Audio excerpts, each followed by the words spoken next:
안녕하세요. 형광펜 성경과 함께하는 성경 공부. 오늘은 출애굽기 24장입니다. 저번 시간에 시간이 조금 부족해서 23장 끝부분을 제가 자세히 못 보고 지나갔는데요. 그거 먼저 보고 24장 같이 보도록 하겠습니다.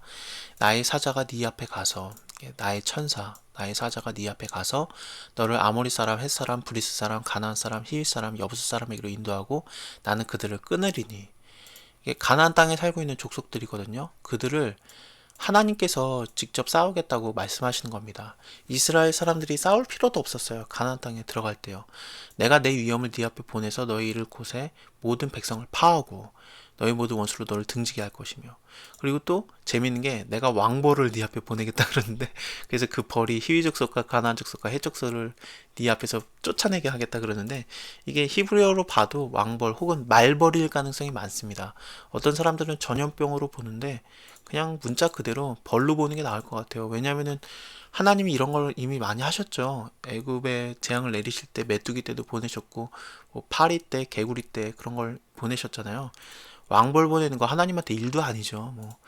근데 이게 재밌는 게 그거를 이게 한 번에 주는 것도 아니에요. 왜냐면은 그 땅이 황무하게 되어서 들짐승들이 번성하게 되어서 너희를 해할까 해서 1년 안에는 그들을 다 쫓아내지 않고 네가 번성하여서 그 땅을 기업으로 얻을 때까지 내가 조금씩 쫓아내리라, 그렇게 말씀하시는 겁니다. 하나님이 이스라엘을 완전히 애기처럼 생각하는 거예요. 이스라엘 니네가 뭐 싸움이나 할 수 있겠냐? 칼을 들고 싸우겠냐? 내가 다 하겠다. 이렇게 천사도 보내고 왕벌도 보내서 다 쫓아내 줄 테니까, 하지만 그 니네가 들짐승들도 못 이긴다. 너는 짐승도 못 이길 판이니까 이게 한 번에 안 주고 내가 조금씩 주겠다. 그렇게 말씀하시는 거죠. 마치 아기를 대하듯이 한 번에 주면은 체할까봐 이렇게 조금씩 나눠서 주시는 그런 하나님이 보여집니다. 근데 이스라엘 사람들이 하나님을 안 믿죠. 하나님이 혼자 다 싸우실 그거였는데, 그리고 다 쫓아낼 그런 의도였는데, 근데 가나안 땅 보고 온 다음에 우리가 못 이긴다. 걔네 너무 크다. 우리는 그들 앞에 메뚜기와 같다. 우리가 애굽으로 돌아가리라 그러잖아요. 그래서 너네 다 내 말을 안 믿었으니까 결국에는 광야에서 다 죽을 거다, 그러면서 40년 동안 삥삥 도는 겁니다. 원래 하나님이 바로 가나안 땅에 들어가게 하려고 했던 거예요. 근데 그들이 안 믿었고요. 또 여호수아 갈렙은 믿어서 그들이 결국에는 2세대들을 데리고 들어가게 되는데, 첫 번째 싸움은 하나님이 그냥 혼자 다 싸우셨어요. 이스라엘 사람들은 그냥 여리고성 뺑뺑 돌기만 하고 여리고성이 저절로 무너졌죠. 근데 두 번째 싸움부터는 아이성이 조금 해서 그런지 갑자기 용기가 솟아나서 그런지 어디서 그런 교만이 올라왔는지 칼을 들고 직접 싸우다가 져서 와요. 그래서 하나님께서 그래 니네가 칼 들고 싸워라 그러면서 그때부터 이제 칼을 들고 싸우게 하시거든요. 근데 칼을 들고 싸워서 이겼다고 해도 그것도 결국에 하나님이 이기게 하셔서 이긴 겁니다. 자, 24장 보도록 하겠습니다. 하나님이 모세에게 말씀하세요.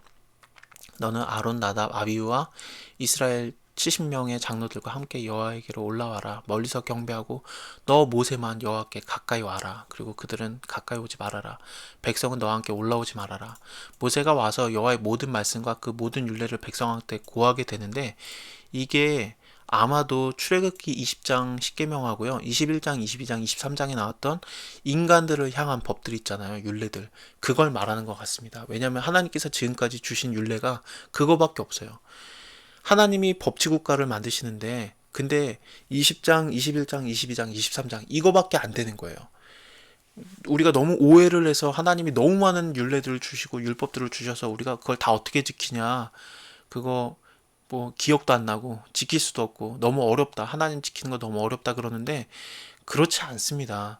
뭐 법치국가 법전들 보면은 어마어마하잖아요, 양이요. 근데 하나님께서는 20장, 21장, 22장, 23장 이 4장 분량밖에 안 되는 걸로 그렇게 인간들을 향한 기본 법들을 다 주신 거예요. 또 너무 쉬운 법들이었고 이해할 만한 법들이었잖아요. 또 우리를 사랑해서 주신 법들이었고 그런 겁니다. 종들도 사랑하고 종들도 쉬게 해라 그렇게 말씀하시고, 땅도 쉬게 해라. 그리고 절대로 뭐 한쪽 편 들지 말고 공정하게 해라. 그런 것들 아니었습니까? 하나님의 법들은 쉬운 거였습니다. 25장부터 하나님이 또 많은 율례를 주시는데, 그거는 뭐 우리의 삶에 대한 거라기보다는 예배에 대한 것들이에요. 성막을 어떻게 만들어라, 예배 드릴 때 어떻게 해라, 그런 법들이지 기본 법들, 인간들을 향한 법들은 이렇게 짧게 끝나게 됩니다. 그리고 그게 또 굉장히 간단 명료하고, 예수님께서는 또 그걸 한 번에 정리해 주시죠. 이웃사랑, 하나님 사랑, 그걸로 다 끝나는 겁니다. 하나님의 율법들은 어려운 게 아닙니다. 그들이 다 한 목소리로 우리가 준행하리다 그렇게 말하게 되고, 모세가 여호와의 모든 말씀들을 기록하게 되는데요. 이 율례들인 것 같습니다. 이것을 기록하게 되고 이것을 언약서라고 이렇게 나오게 되는 것 같아요. 기록했으니까요. 이른 아침에 일어나서 단을 쌓고 이스라엘의 12지파대로 12기둥을 세우고요. 그리고 이스라엘 자손의 청년들을 보내서 번제 그리고 화목제를 여호와께 드리게 됩니다. 이것은 레위기 1장, 이것은 레위기 3장에 나오게 되고요. 특히 이것은 화목제는 예수님께서 화목제물이 되시는 거예요. 로마서를 통해서 보면요. 레위기 볼 때 다 한 번 더 보도록 하겠습니다.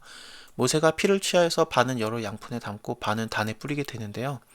언약서를 가져다가 백성들에게 낭독하여 들림에 그들이 가로되 여호와의 모든 말씀 우리가 준행하리이다. 모세가 피를 뿌리게 됩니다. 이걸 통해서 그 세례를 받을 때 굳이 물에 들어가지 않아도 된다라는 그런 의견들이 나오는 겁니다. 그 침례교에서는 물에 넣었다 빼죠. 근데 장로교나 아니면 다른 교단들에서는 뭐 굳이 물에 들어갔다 나오는 게 아니라 머리에다가 일종의 물을 뿌리는 거거든요. 세례를 줄 때요. 이게 굉장히 그것의 근거가 되는 말씀입니다. 이 말씀 하나 갖다 물에 들어갔다 나오지 않아도 된다, 그걸 말하는 건 아니고 굉장히 좀 복잡해요. 하지만 이 말씀이 그렇게 작은 말씀이 아니에요.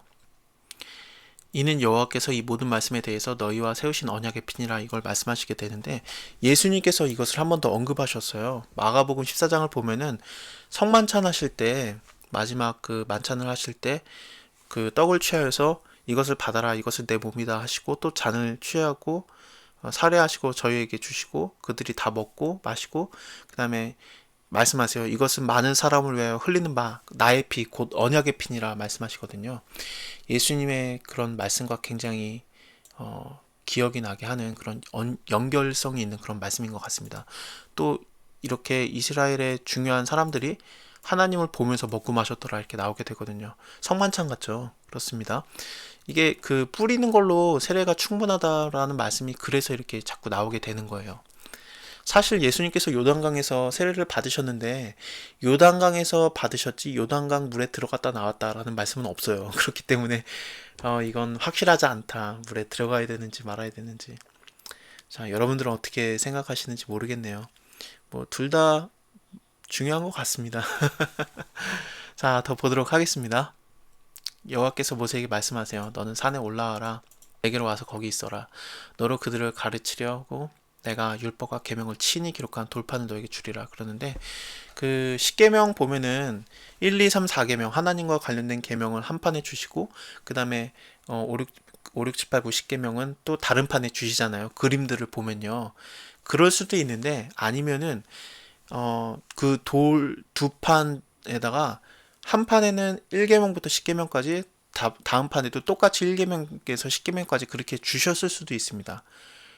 그러니까 쉽게 말하면 복사본을 만드신 거죠. 왜냐하면 이때 당시에 계약을 맺을 때, 지금도 그렇지만 계약이나 언약을 맺을 때 똑같이 복사본을 만들어서 하나씩 나눠가는 거예요.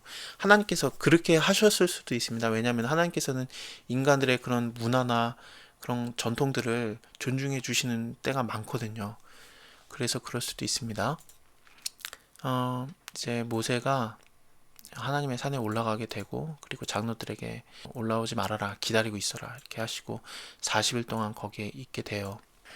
자, 모세가 산에 오르게 됐을 때 구름이 산을 가리게 되고요. 여호와의 영광이 산을 이제 머물게 되는데, 구름이 6일 동안에 산을 가리게 되고 7일째에는 하나님께서 구름 사이로 모세를 부르십니다. 그리고 산 위에 여호와의 영광이 이스라엘 자손의 눈에는 맹렬한 불같이 보이게 됩니다.